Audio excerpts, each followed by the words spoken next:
Welcome to Red Star Over Asia, a podcast covering politics over Asia from a communist perspective. I am Bori, your co-host for today, and with us we also have Jay. Hi. Jack. How's it go? And Mike. Hello. So before we get into the personal introductions, I want to give you guys, the listeners, a brief overview on why another podcast, because that's probably what you're going to be wondering about. With all the leftist podcasts starting out with half-baked ideas out there, what are we filling in? Is there anything much more to cover? And we've been talking amongst ourselves that although there are great podcasts, some better known than others, I don't think that there are a lot that are covering Asian politics from a left perspective in the English language. And that's precisely the niche that we're trying to fill in.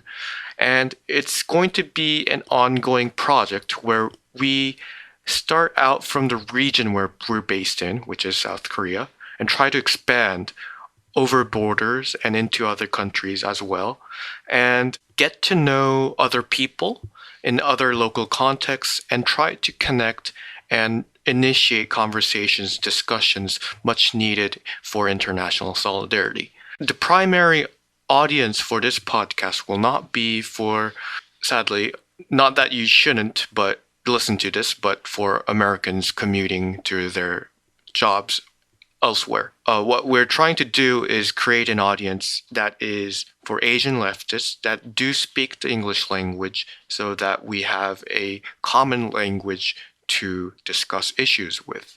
Because as you all know, Asia has one of the biggest populations in the world with a very diverse cultural and linguistic variety. We don't even have a common language to share. English is just one candidate among them, and it's one of the languages that we just know how to speak. So that's going to be the medium we're hosting this podcast in. Now that's the brief overview, and we'll get into what we think is international solidarity later on. But let's get into the personal issues and get to know who the co-hosts are. So we'll start with Jay. Please introduce yourself, what your connections to is, what your relationship is to Korea, what you're looking forward to in this podcast, what you're bringing to the table, etc. Yeah, hi, I'm Jay. I'm Korean American, but I've lived abroad most of my life. I'm currently involved in student organizing in the Midwest. I was actually in Iowa when the trade war with China hit, so I was doing some work with food justice at the time, and the headlines for a couple of months were about farm bankruptcies. And I just think that's crazy that you had all these corn and soy farmers live in a state where Asians don't even make up double digits, yet depend their livelihoods on a country on the other side of the world. And that really taught me how important international solidarity is. As a student organizer, I hope to add a perspective from a US-based activist who hopes to organize in Korea in the future, while, of course, staying humble with how little I know now. Thank you, Jay, for your brief introduction. We'll return to talking about the specific necessity for international solidarity in that local context a little along the way, but let's hear from Jack first. So, hey comrades, I'm Jack. This is, for me, a little difficult question, so I'll answer in a little bit of a vague way. But I think from studying is too big of a word, but reading Korean history and history of other countries as well, I think I've come to see our history and the history of our struggle has always been so very deeply affected by US military occupation of this country and the division between the North and the South that are maintained by that US occupation. So I believe that that is how I come to see that the role of imperialism in a sense, preventing and distorting the achievements of many struggles of the working people. And I've come to realize that that is something that we have to combat, and the best way to combat that is by uniting in solidarity with other people in similar struggles around the world. And that's my vibe. All right, thank you, Jack. We'll get into the details of what history you've read and stuff like that later on. But let's get into Mike personal details as well. Mike? Okay, my name is Mike. Unlike the other comrades here, I am from the US, but I do live in South Korea now. I live in Busan, which is the beautiful coastal city. And in the US, I joined various leftist socialist groups as a university student, high school student.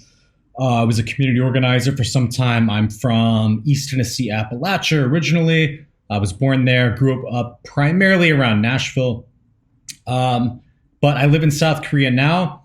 And as I said, I was involved in the left in the US, so I sort of understood to a certain degree the importance of international solidarity, but now living on the other side of the world and in sort of gradually getting involved with the left here, the importance of international solidarity. And I moved to Korea, for the stereotypical reasons that, there are job opportunities here for native English speakers, et cetera. And it's a, cost-effective way to get to explore another part of the world or whatever. But also I did move here for some political reasons too. I've always been interested in this part of the world and wanted to learn more about it. I'll give you an example. The first time I was exposed to South Korean leftists was at a labor notes conference where some South Korean auto workers were talking about a significant auto strike that had gone on, where they were just, hand-to-hand battle with military police and stuff. And, my impression was just like, damn, South Korean workers are some hardcore motherfuckers, right? So that piqued my interest, and I got really interested in South Korean history, read some books about, the history of the South Korean left, the anti-imperialism struggles here. I had the privilege of attending a Marxist international school in Europe, where I got to meet some comrades from elsewhere in Asia and got to learn a lot more about various struggles in different parts of Asia. So, I've always thought that it's very important to build international solidarity ties, and not just for these, because in the U.S. And kind of so-called quote unquote Western left context, it's often framed as this sort of like moralistic question, right? It's like the Western leftists have to sort of, in this like kind of condescending, charitable way, help out the poor, developing country leftists or whatever. But it's a pragmatic, strategic, and tactical necessity if you're a socialist, right? Capital organizes itself internationally. Labor has to organize itself internationally. And our various allied social movements have to organize themselves internationally. So it's been great living in Korea and meeting the colleagues on this podcast. And I'm really looking forward to exploring all the various issues together with these brilliant folks, and we are going to have some guests on in the coming weeks and months. So as Bori said, the point of this project is to spotlight and elevate the struggles that are going on across Asia and make that accessible in one of the lingua francas, so to speak. So as Bori said, Asia is a very diverse place linguistically and ethnically and nationally, et cetera. But English is one of the common second languages. So this can potentially, our goal here is to make this a good outlet and a good resource for people across Asia to learn about what comrades and allies are doing in other places on the continent. So that's my story, I guess. So I'm just excited to learn and be in conversation and dialogue with you guys and our future guests. So, yeah. All right. So Mike thankfully already touched upon the issue of international solidarity again. And for me, again, I'm Bori. I'll do a brief introduction in the sense that I'm a Korean currently living in Seoul.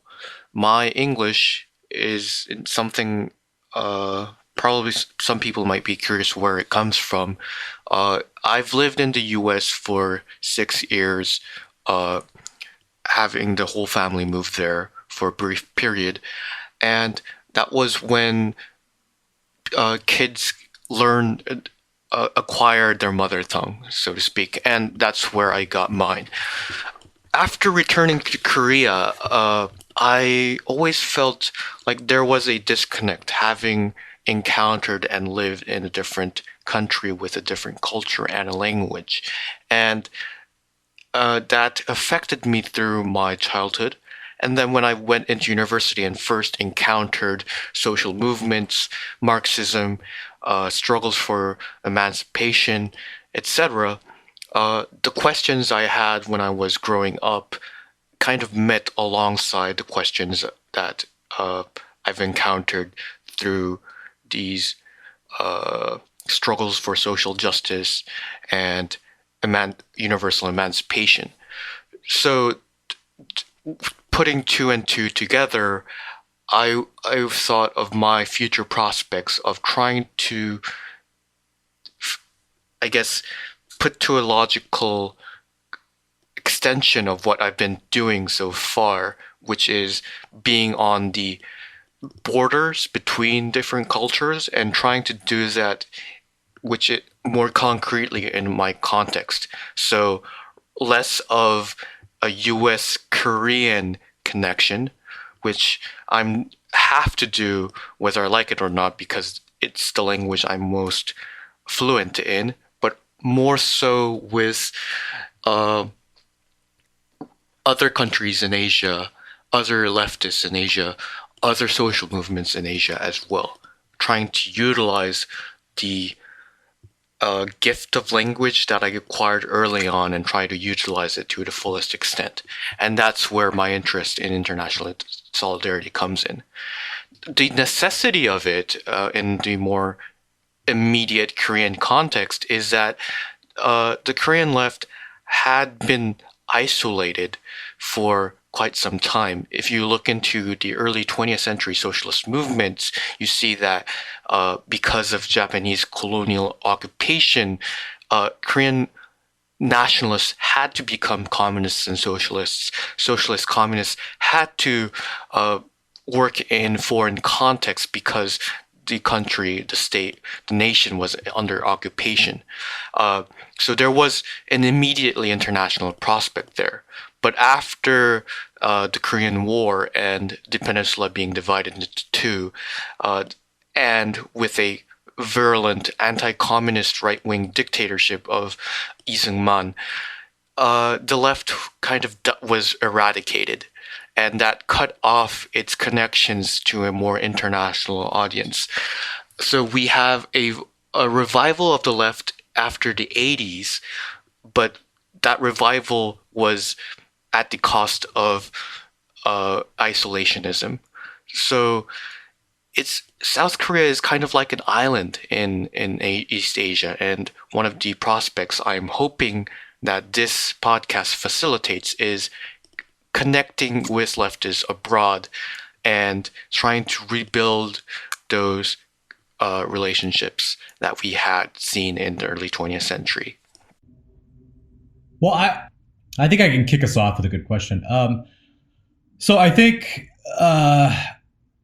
this question of international solidarity. I mean, I think everyone on the left, from the center left to the far left, liberals, progressives, socialists, communists, etc., totally subscribes in the abstract to this idea of international solidarity. But I think we don't think a lot about what that looks like concretely, right? Like usually, in my experience, it's sort of like, we have some conferences and like maybe some people from a successful struggle, like, 10 years ago in Venezuela or et cetera. They come and do a conference and give some speeches and everyone's very inspired that like, well, shit is terrible here, but it's going great in Venezuela. We're all inspired. We can learn from these things. And that's important. Like we do need to pool resources and bring people around the world to like engage and talk to other people. But again, I think the importance of international solidarity comes down to like concretely organizing, like, how do workers in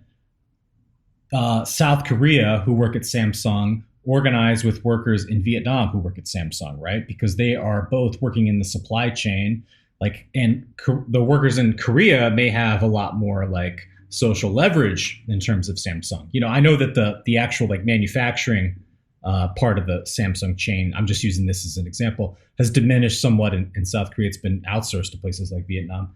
But, workers here have a lot of leverage to support workers in Vietnam who are, really struggling. Like, there's been some serious repression of workers attempting to organize in Vietnam around a Korean company.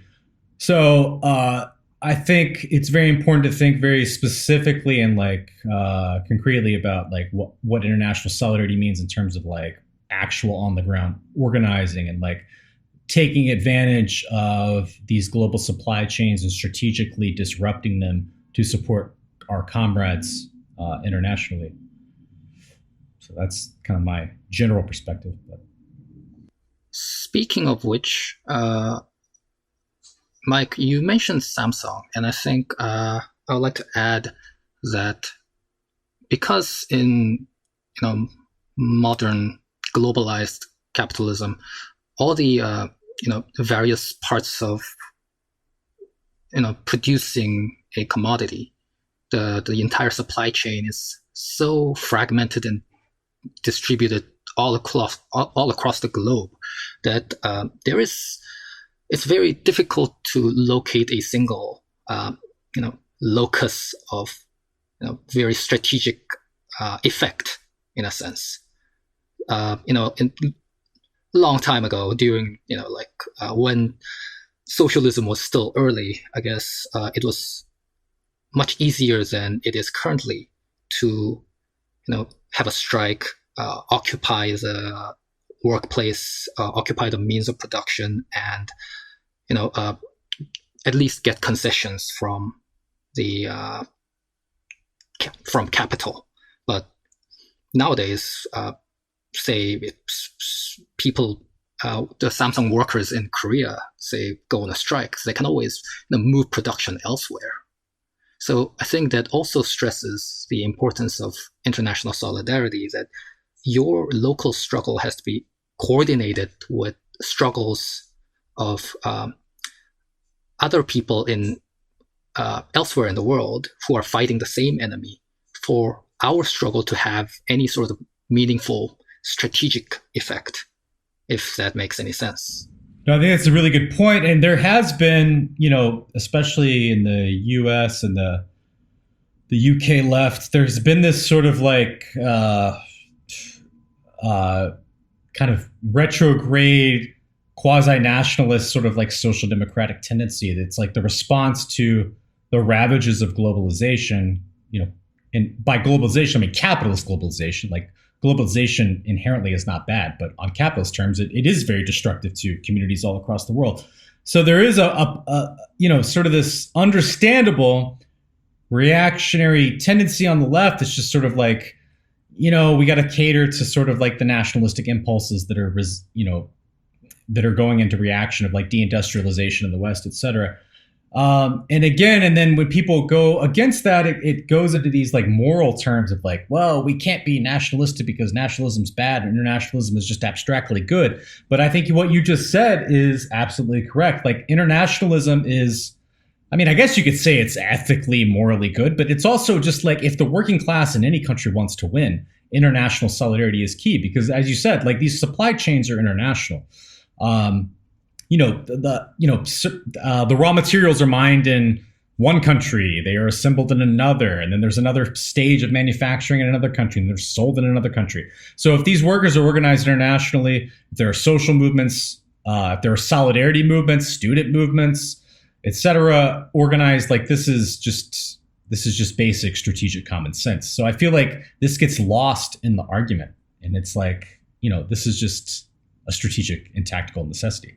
I would like to tack on another bit, if you don't mind, is that so we just mentioned the economic struggle, say Samsung workers in Korea or Vietnam, but also at the same time, I think no matter what kind of achievements you make in the local scene of the class struggle, I think your achievements can always be attacked and overturned by the U.S. imperialist hegemony and all the its instruments of power in the global geopolitical scene, like NATO or like various organs of like capitalist incursion, like the IMF and like the Western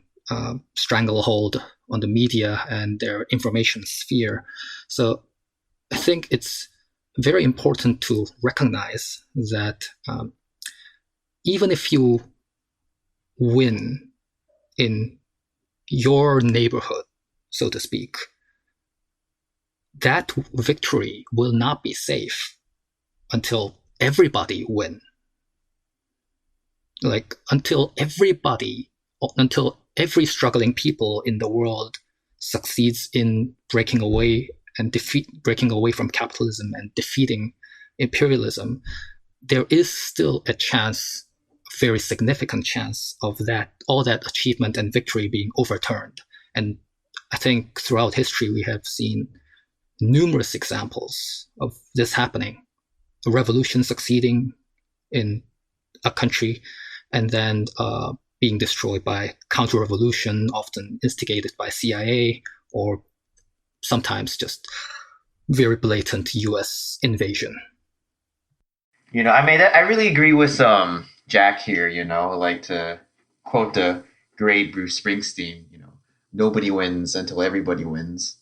I think there's something much deeper here. Like obviously the most important part is the strategic reality of capital, right? That like a huge reason why inequality is soaring is because of offshoring, but that to like really like fight against that, it's not, we can't just like show people that this makes sense tactically. But like I feel like it goes something a bit deeper, and it kind of goes into like just that sense of solidarity that they're attacking one of our own. Like what I was kind of thinking about was I saw it in a labor notes conference that when the Verizon strike happened in 2016, that BPO workers in the Philippines were allowed, those jobs were getting offshore, to actually call the CWA, and we were asking like, how do we work together, because we don't want to feel like we're crossing the picket line, and you kind of think about that, but like solidarity, even when the like benefits aren't like directly tangible, are the most dangerous like tools that labor uses. Like it's the reason why in the US it's illegal to have a secondary strike,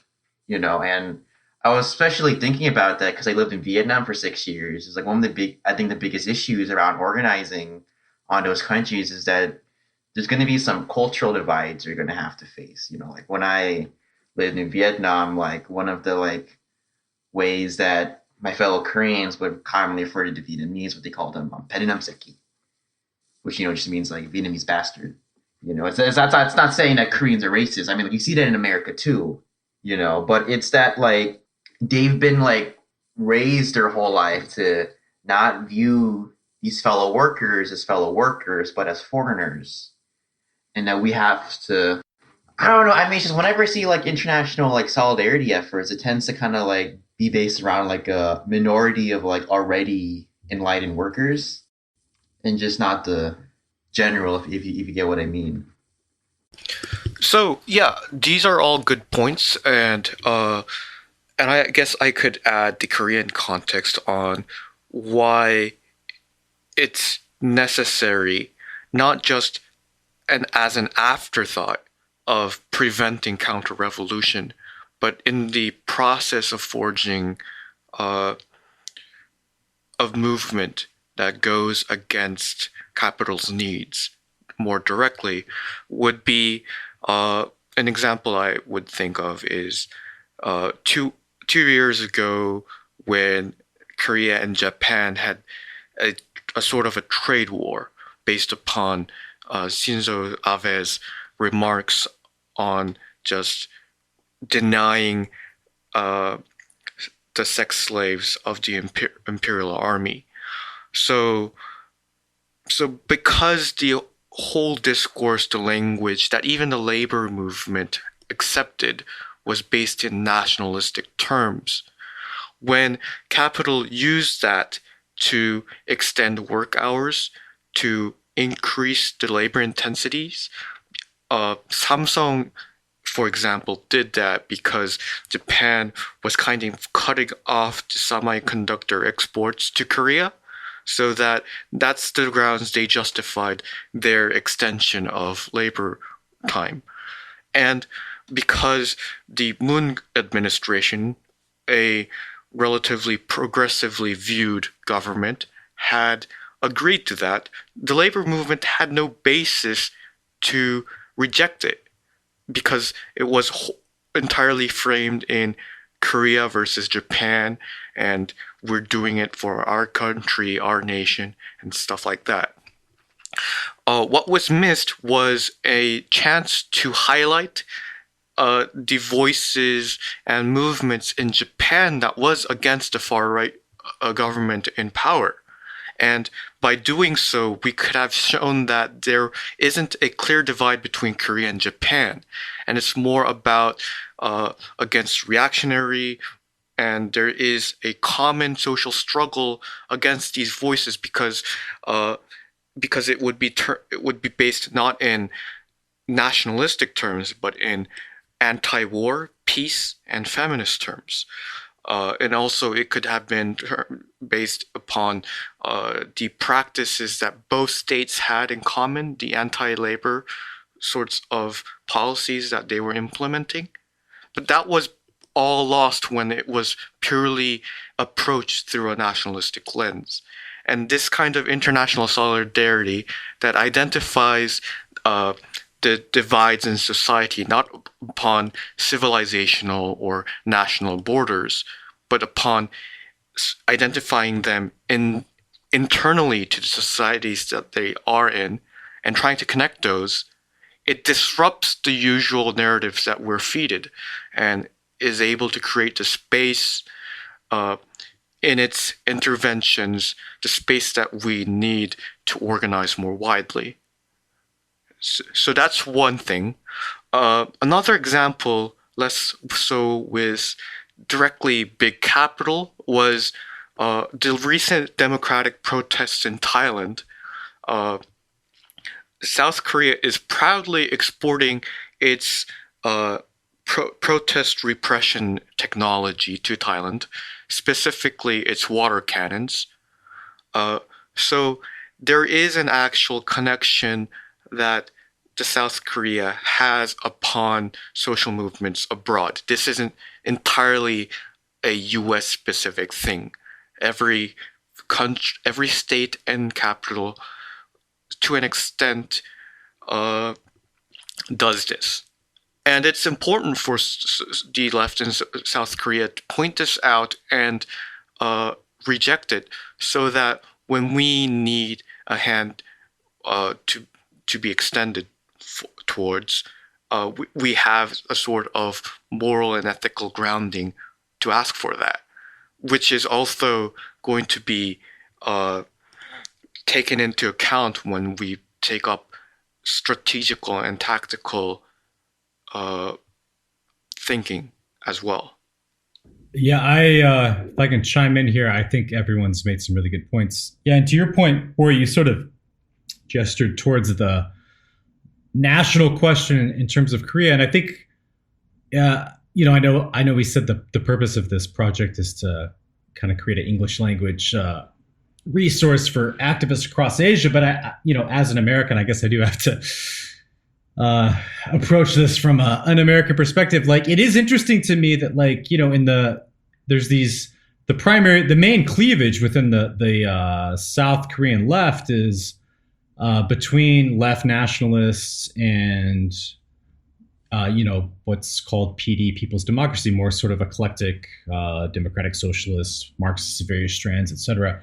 And I think a lot of people in the U.S. have a hard time understanding that, because when we think nationalism, it's like inherently like a right wing thing because we sort of lost the memory of these sort of like anti-colonial nationalist struggles. But Jack talked about Cuba. I think there is a way to have a healthy internationalist but also nationalist struggle. So like Cuba, for example, is internationalist but also nationalist in a certain way because in the course of fighting imperialism, your imperialism sort of forces you to like forge your own national identity, right? And that can go in reactionary directions or it can go in healthier directions. And I know, Bori, you have critiques of certain aspects of the Korean left in that regard. But I do just want to say, like, I know I was sort of, shitting on like how kind of like, this catchphrase international solidarity can be sort of like, hashtagged in these sort of like moralistic terms or whatever. But, there are concrete examples that really do. I mean, it is, there is an ethical imperative to it in some ways. And it does kind of like, hit at your heart sometimes. Like, for example, Kim Yong-hee, who he was a older man who was a labor organizer at Samsung. He was fired unjustly and launched a kind of a single man sit-in, but he was supported by a large contingent of people and a movement behind him. But a buddy of mine who's a labor journalist in the U.S. was in South Korea and wanted to like highlight the struggle that was going on. For anyone who's interested, there's I hate to promote the New York Times, but there was actually a decent article in the New York Times about it. I think there was one in Jacobin as well. Some other places in Korean language. I'm sure there's plenty of better ones that Bori and others could recommend. But yeah, Kim Yong-hee, like we went and visited him and he was, doing his sit-in at the top of this tower at one of the busiest intersections in Seoul. And we, called him on the phone. A Korean comrade of ours in Seoul brought us there. And the fact that like some American, random white guys were there, just like, raised fists, like, that gives you a morale boost. That's a lonely struggle when you're fighting one of the most powerful corporations in the world, right? So there is sort of a moral ethical dimension to it. It's like, we got to back up our troops, like we got to think of ourselves as a global army. Like when our troops are like getting beleaguered in one part, we got to boost them up. And, there's all sorts of critiques of so-called privileged discourse or whatever. But it's like the reality is like some workers in other parts of the world are in a better position to support workers who are in a more difficult situation. And it is our responsibility to do that. And another example, I live in Busan. This was I think 2 weeks ago. There's a comrade, Kim Jin-suk. She was a militant against the one of the military dictatorships in South Korea. She was also a labor organizer at one of the main ports here. So Busan is a southern coastal city in South Korea, for people who may not know that. It's one of the biggest ports in the world. So there's a lot of like capital and industry here. This company, Hanjin, she organized there and dramatically improved the lives of working class people and like organized her ass off. And she was a instrumental player in toppling the military dictatorship and the transition to parliamentary democracy, et cetera. And she has breast cancer. She's sort of doing a last stand. I think now she's actually walking all the way to Seoul. And we went out for a solidarity protest with her. And the fact that there were some foreigners there, people appreciate that. It is important to like make sure that there's a global dimension to the struggle, right? Because if Busan is one of the biggest, if Busan is one of the biggest ports in the world, it's important for workers in other ports in the world, in California, Hong Kong, etc., to be organizing together, because capital tries to isolate labor and divide us along national and ethnic lines. We have to push back against that. And unfortunately, there's been a tendency within the left that is sort of falling back into isolationism and, nationalism, social democratic nationalism, especially in the West. And we have to push back against that. So anyway, that's my little rant. I'll let someone else talk now. I want to tack on to that great point that Bori made about the trade war with Japan, because I remember when that happened, my mom told me that all of her female coworkers got laid off. But I asked her, did you support the trade war? And she said, of course, because we have to fight Japan. I just thought that was very bizarre that she just saw like how devastating this was to her. But it didn't have to be that way, because around that same time I remember seeing the news that the president of the KCTU, which is I believe now Korea's largest labor federation, which is also connected to the democracy movement, actually met with the president of Japan's second largest labor federation, I want to say, called Zenroen, which I know I'm butchering that pronunciation. And which is interesting because that labor federation is actually affiliated with the Japanese Communist Party. And they talked about how even in this trade war, we stand in solidarity together because we understand that the bigger issue, that this is hurting workers on both sides. But I never really heard anything afterwards. And I'm very curious about, like, was there any progress after that meeting? So I guess I don't know the details of what happened afterwards, but from the general trajectory, I don't think that there was a significant a presence there. So despite the efforts that exist, it's still meager. And this is the necessary niche that we're trying to fill in and develop. Jack, do you have anything that you want to add here? Well, I like to say that whatever we are curious about right now, we can, as a group, actually can go and interview these people and find out, because that's what we are trying to do. Absolutely. So we are trying to develop these questions on nationalism, on ethnicity, on capital exchange, on its expansion, different sorts of historical trajectories of the various left and social movements across Asia. We'll be trying to cover, interview, interrogate, and create dialogues among all these vast variety of questions. So for the next episode, we're going to interview a Korean American organizer that is working with the International Strategy Center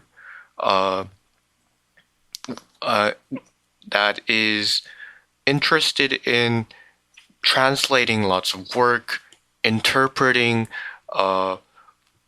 leftists abroad, and creating a sort of hub and space for more discussions within Korea to be held about leftist movements abroad. I hope you tune in for that, and I think we can wrap it up here today. How's that sound, guys? Stay tuned, comrades.